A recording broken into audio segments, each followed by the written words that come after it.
Yeah. Aswand Cruickshank, your one and only Move Swiftly speaker, checking in for a daily Move Swiftly thought, giving you a perspective on teamwork that you will not get anywhere else. Rough one today. 2 rough days in a row. 2 rough days in a row. Didn't hit the projected goal today was 10 miles. Fell short of like 7.3. Again, days like this, I know why. I don't hide from it. I make sure I put it on camera. Either days I do hit my goals and the days I don't hit my goals. I want to re-emphasize the importance of putting it all on camera, putting it all out there. So when people feel your brand, when people feel your business, when people feel your presence, they know it's authentic. It's as authentic as you can make it, all right? Because again, I don't just get on this camera and talk when I hit my goal in mileage. I'll talk when I fall short of my goal, when I know I did things that I didn't do things or did things that I shouldn't have done in order for me to hit the goal the next morning, right? And this one, in this morning's case, it's kind of feel like it was just a lack of rest. You know, it's one of those things where woke up really, really early, couldn't go back to sleep. And instead of trying to go back to sleep, I just said, fuck it, let's go. And then the crash came later, like during the run and things like that, because it was more of a fatigue thing and just, again, lack of rest. I'm trying to do 10 miles on maybe about maybe 3.5, 4 hours of sleep, which isn't the best strategy. But again, if you can't go back to sleep, there's no point in you just sitting there in the bed. Wake up, go get it, go knock out the things that you need to knock out. And that actually saying all that brings me to today's Move Swiftly thought, which is something that happened organically. Again, this is all entrepreneurship, all authentic, impromptu stuff, to the point where I could plan to talk about something one day and then something can happen immediately in my day, and then my entire topic switches the next morning, right? So, excuse me. For those of you who do not know, I teach at a charter school named Center for Creative Education.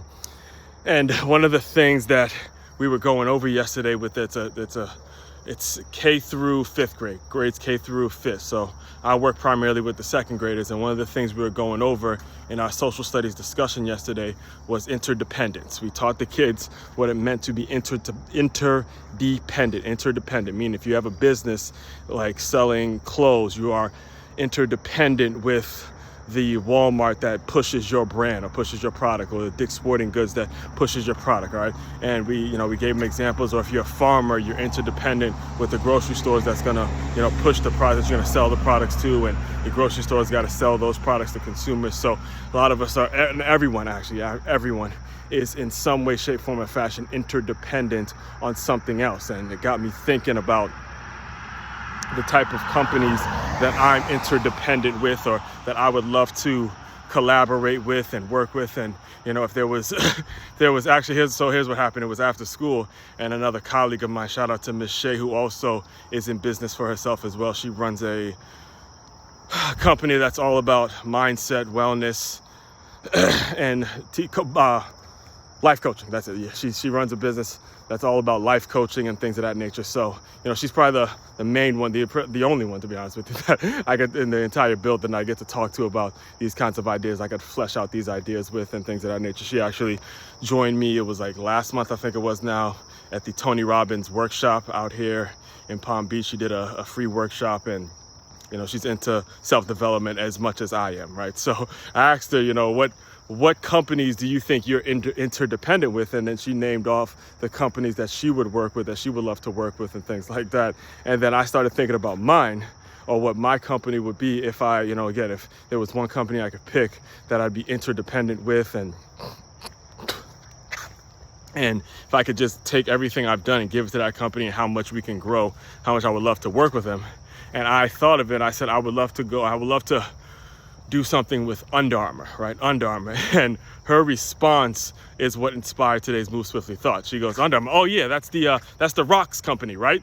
And I was like, what? No, that is not the Rocks company. And the thing is, what's funny about it is I understood why she thought it was, because in fact, in my book, The 6-Figure Athlete, I did a chapter in the book titled The 6-Figure Athlete. For the longest time, if I didn't grow up in Maryland, where the founder of Under Armour, by the way, the founder of Under Armour is a guy named Kevin Plank from Silver Spring, Maryland. And if I didn't grow up in Silver Spring, Maryland, I would have not known that either, all right? Because for the longest time, it wasn't until after I was through playing football that I realized the founder of the company was not the guys that we saw in commercials, was not the football players that we saw in commercials. I thought that was their company too. So got me thinking about how do you actually reinforce your message? Well, first of all, how well do you run your company? All right, when it comes to the type of company that you run, when it comes to the type of business that you run, who you work with, just saying that, just that story in itself should give you as a shining example of how important it is to connect and collaborate with the right people that have the right message that you can put your products and services in front of, and that could take your company to the next level. Because as I did more and more research on it, because I understood, because I knew The Rock was, I believe, if I'm not mistaken, he's actually the only pro athlete that Under Armour has ever done a deal with that isn't an actual pro athlete. So it was all collaboration. It was all how much can you sell. It was all how many things can you actually do for the company.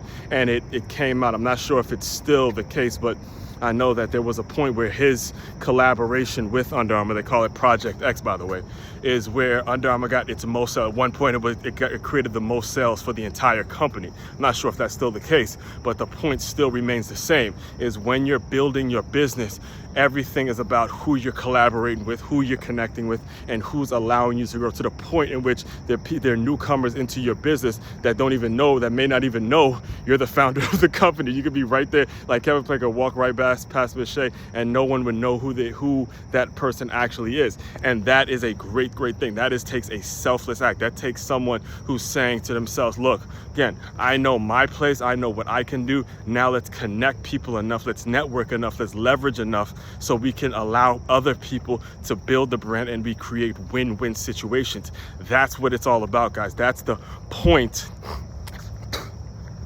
That's the point of these machines that we have. That's the point of this new form of technology that we have, where we're able to communicate with so many different people. It is so very important that you figure out who you would be interdependent with and all that kind of stuff. So by the way, I will do a written article on this, because I want to drive this point home a whole lot more. But I want to close you out with this, because one of my favorites, and I actually did write about this in my book, The Six-Figure Athlete, the one I just mentioned, and you can get that, by the way, on makeyourmove.com. That's makeyourmove.com.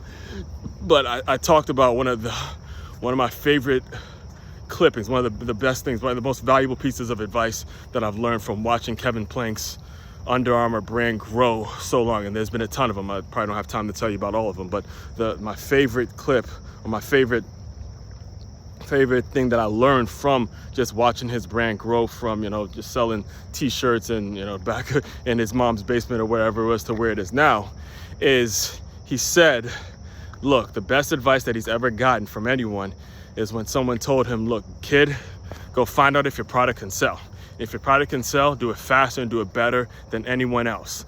Patents, lawyers, and all that kind of stuff. Look, there's a time and a place for that, but you will not win the battle of public opinion in a courtroom. And then he went on to say he doesn't own the patents for tight, stretchy t-shirts. He just had an idea, launched product, and then we were able to build off innovating and staying relevant with working with the right people. And that's what you got to do. That's the key, the ingredient to success when it comes to building in this era of collaboration. All right, as mentioned before, main website to check out to dive deeper into all my work, makeyourmove.com. That's makeyourmove.com. One-stop shop for all your teamwork and your self-development needs. Aswand, Cruickshank, your one and only Move Swiftly speaker, checking out. You guys continue to move swiftly. We will talk more soon.